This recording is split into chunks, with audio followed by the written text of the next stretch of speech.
Hi, I'm John Greaves III of Founding Garage Gym Life Media, and you guys, if you are subscribers to our YouTube channel, you know that we love home gym tours from around the world. But rarely do I get to actually be at the home gym where I'm getting the tour. And today I am blessed to be able to be here at the Ogre Compound with my man Wade Johnson. Wade is a legend. I don't care if he says he's not. Ignore him. Listen to me. He's a legend. This dude has coached more champions out of this room than he even knows, okay? He knows the names. He's never bothered to count how many of these champions he's created. So today, Wade, give me a tour of this very special place. I love it. Well, thank you. This room in particular, this is not the original gym. We'll get to that. This was an addition we did about 2009. So I'll walk you through. This is the entrance. If you've seen the Road to the Arnold with Rogue that they did with Jennifer, this is the entryway that she comes in, and this is typically how we come into the gym. Although we have a new addition, and but I'll get to that.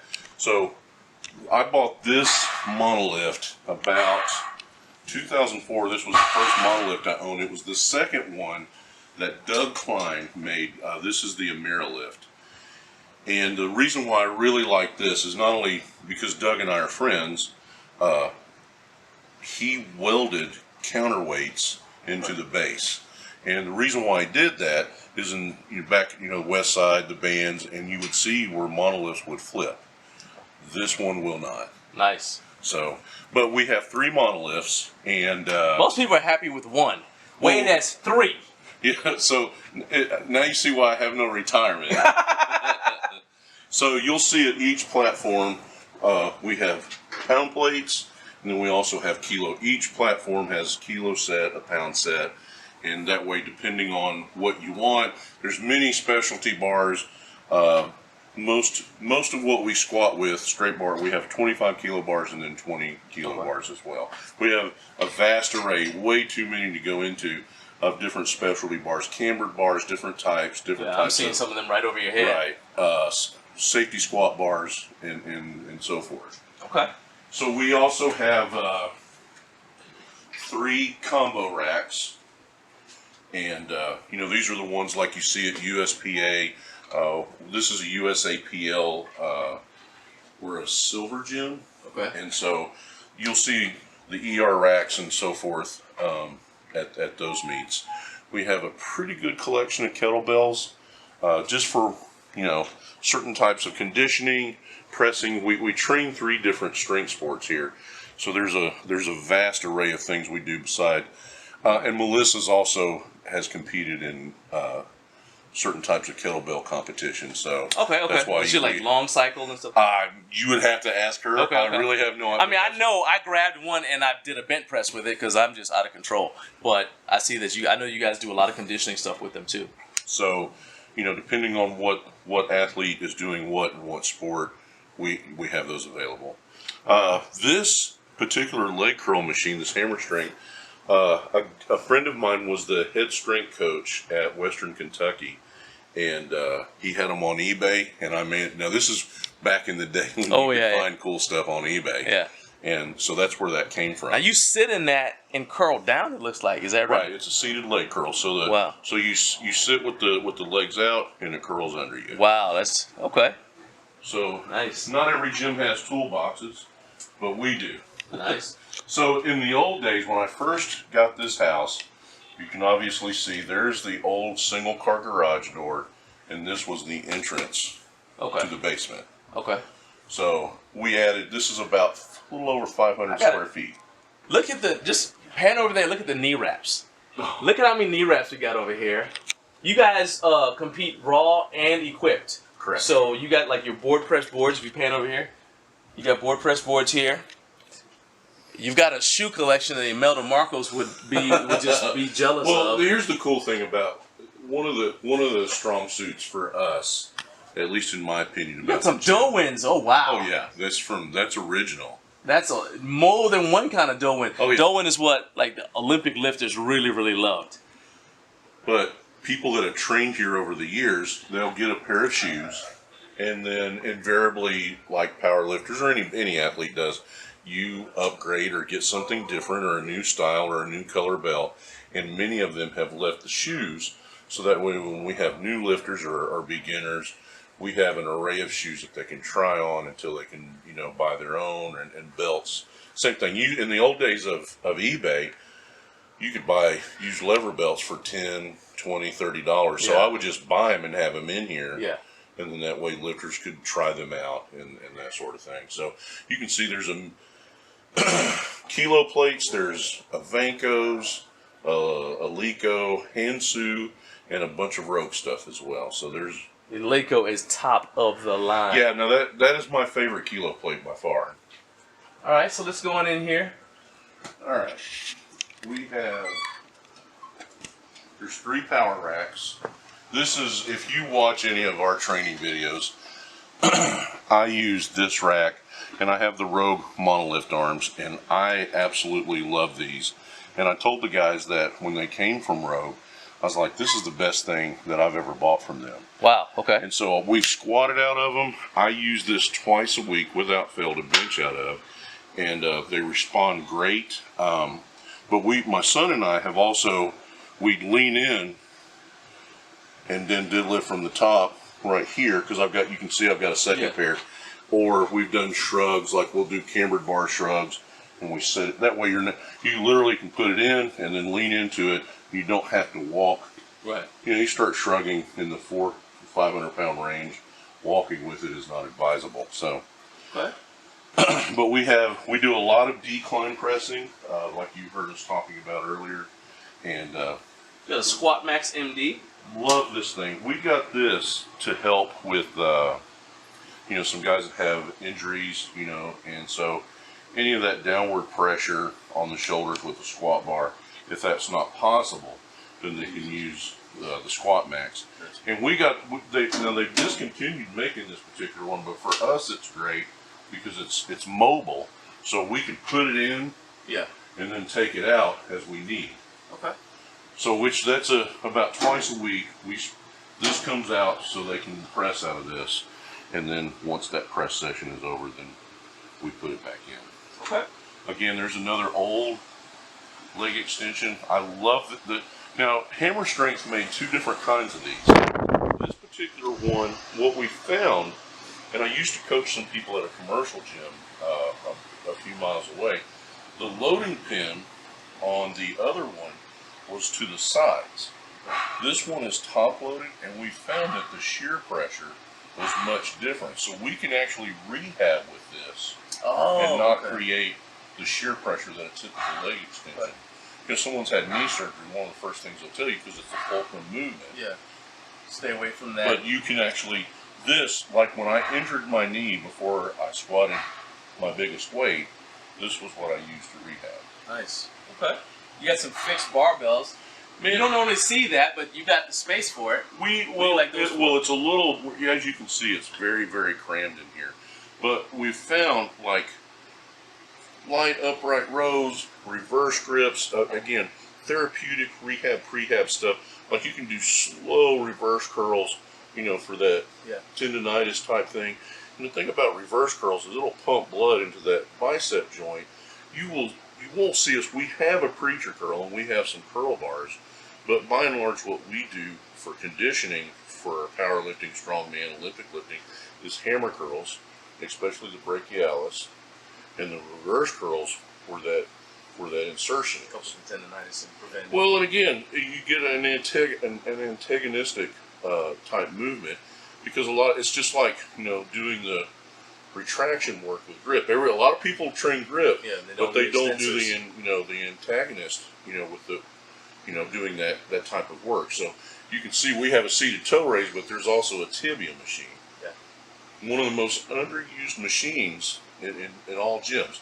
2 machines that every gym should have is a tibia machine and a neck machine. Yep. And I use the neck machine almost daily, just as part of my warm up and mobility. Because if the neck is screwed up, it doesn't matter what's going 100%. 100%. All right, what else you got? That's an old convertible leg press hack squat. Okay. So it's a leg sled, isn't it? Well, yeah, it's set up right now to hack squat, but you can see the foot plate down below. Nice. So we've got a bunch of old recumbent bikes. Again, I'm much as far as cardio goes, upright bikes seem to be really tough on the back, and with recumbent bikes, what we found is your knees track really well. So I've had people that have had knee replacement surgery, and they can ride the recumbent, and again, it helps them. Nice. One of my good friends, who's no longer with us, God rest his soul, he injured himself squatting, warming up. The only time I've ever seen this injury, both knees dislocated. Oh. The quad tendon, it didn't tear. It completely both at the same time.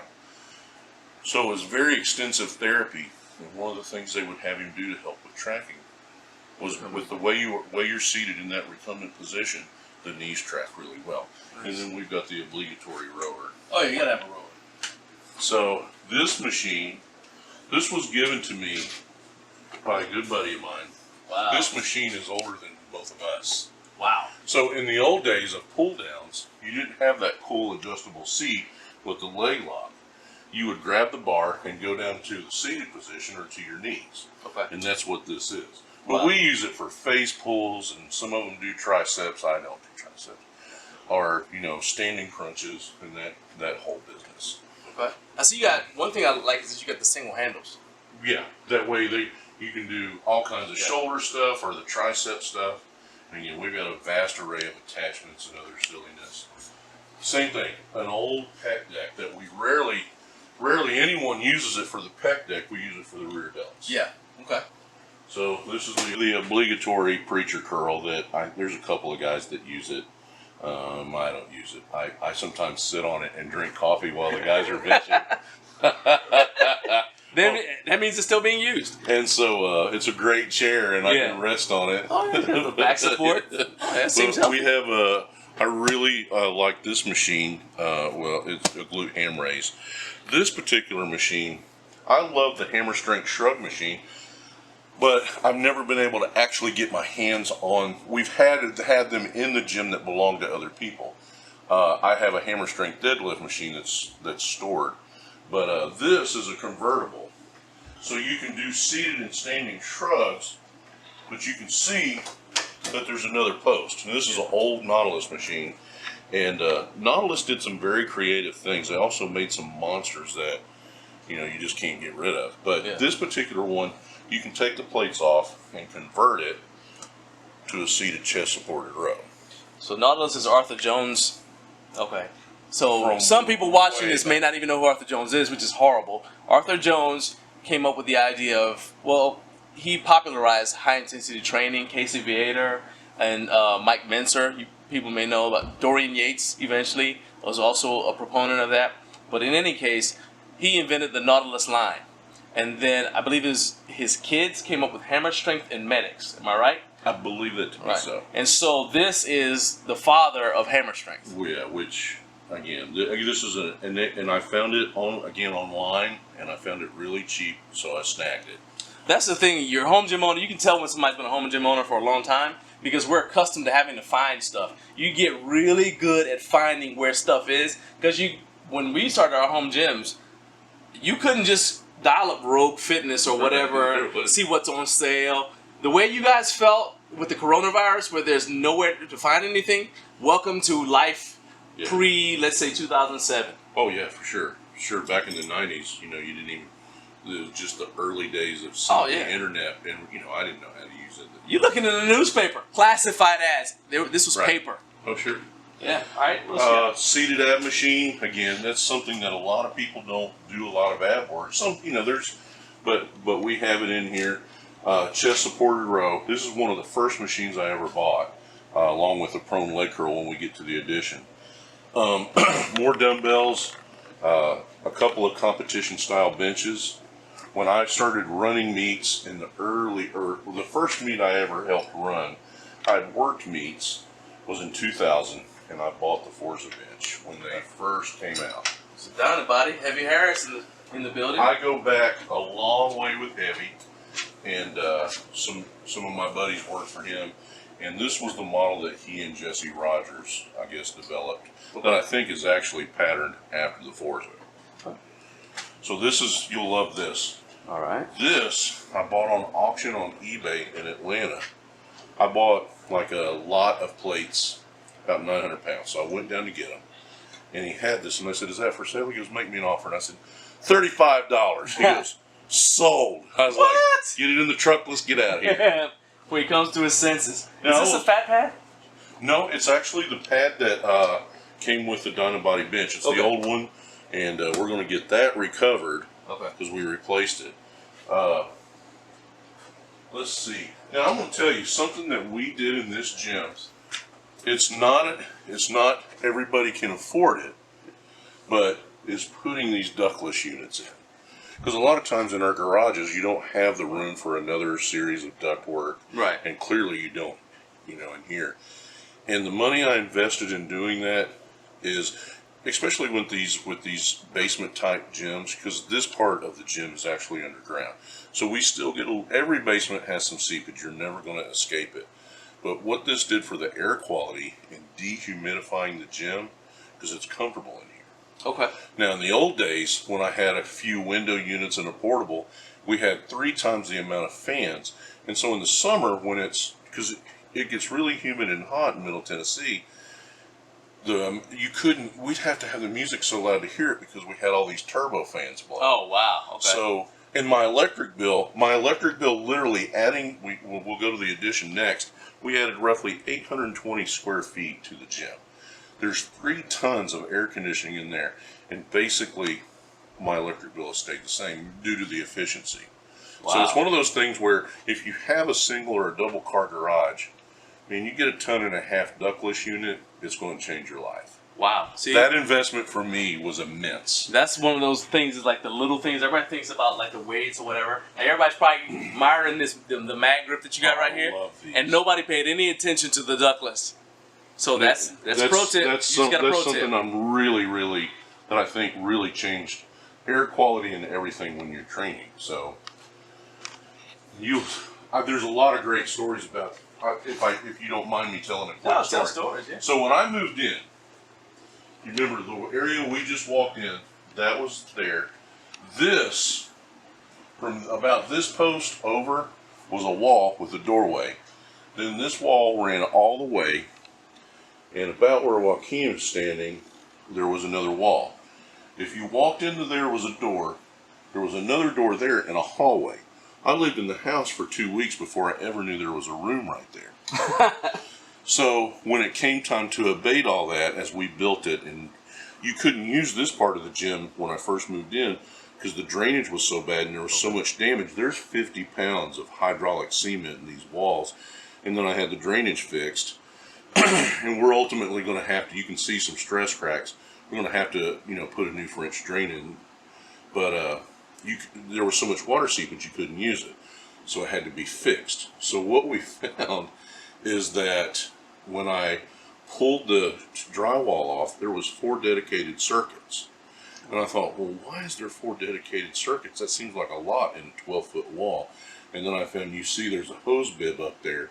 Oh, yeah. And that water line is what I actually hooked to my refrigerator upstairs ice maker.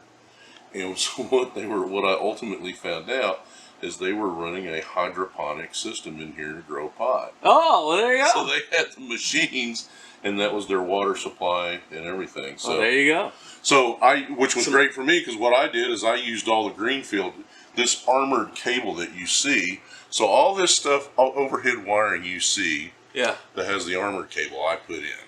Okay. So I terminated it back to the panel, and then rerouted it where I could add lighting, and because there was only a couple of light fixtures in the whole gym. So we'll go to the So the gym was established in 2004.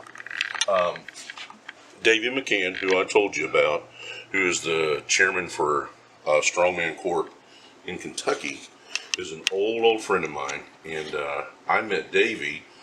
Not unlike you, I judged him at a powerlifting meet. You judge everybody at a powerlifting meet, Wade. So he had this made for me, and that's awesome. That is something that's one of the things that is a prized possession. Yeah.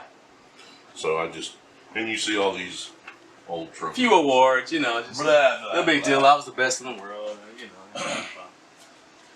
Now I will show you one. I'll show you a couple I'm really proud of. Oh.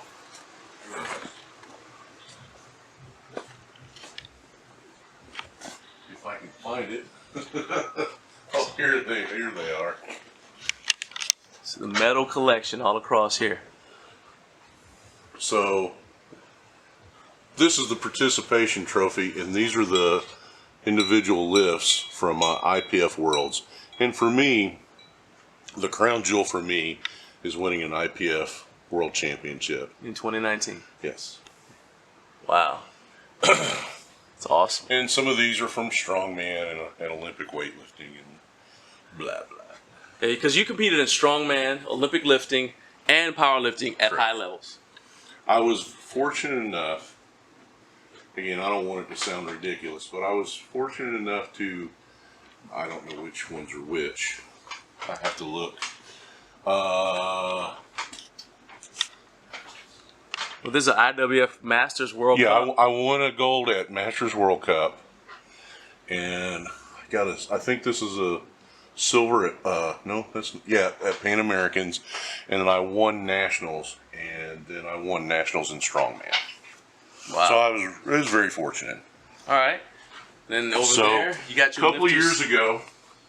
Yeah, there'll probably be some music playing. We added this space. Added this a couple of years ago, and what we were looking for is we were growing, and we needed a place indoors to train strongman. Melissa and I trained for nationals. We would train in this area, but it was out in the open. Okay. So if it was raining really bad, we might truck a few stones and put it in there. Okay. So what we wanted was a place to, one is put some storage in play, and then have platforms for people to load stones. So we have, we started 50 pounds ago all the way up to 400, and we have a loadable stone. This was one of the first machines, a prone leg curl, that I bought the same time with the chest supported row. That's really important because that's a refrigerator. So it has drinks and stuff. Okay. We started with 2 platforms, ended up with 4 because we have Jennifer Perrier with JP Weightlifting, does her stuff here, reverse hyper. 4 platforms, 2 sets of jerk boxes, Usabel stone, another power rack, farmers. You got a certain dumbbell, don't you? We have Whoa, 2. you have 2. Wow, look at that. So male size, female size, log 5, 8, 10, and 12, 8, 10, and 12 rackable. We have the Arsenal Athletics, buddy of mine, Phil. We bought the Mammoth deadlift bar, okay, which we will use. We're going to ultimately, this year, going to run a strongman contest. That will be one of the events. Change plates, bumpers, pounds, kilos, bands, pads, everything. So that's where we stand. We have a storage building full of other implements, and that's what we do. Strongman, powerlifting, Olympic lifting, in a family and team atmosphere. Somebody wants to come train here, how can they do it? Do they reach out to you on Instagram? You can reach out to me on Instagram, Facebook. We have a website, the ogrecompound.com, and you can reach me through that, and teamogre@outlook.com.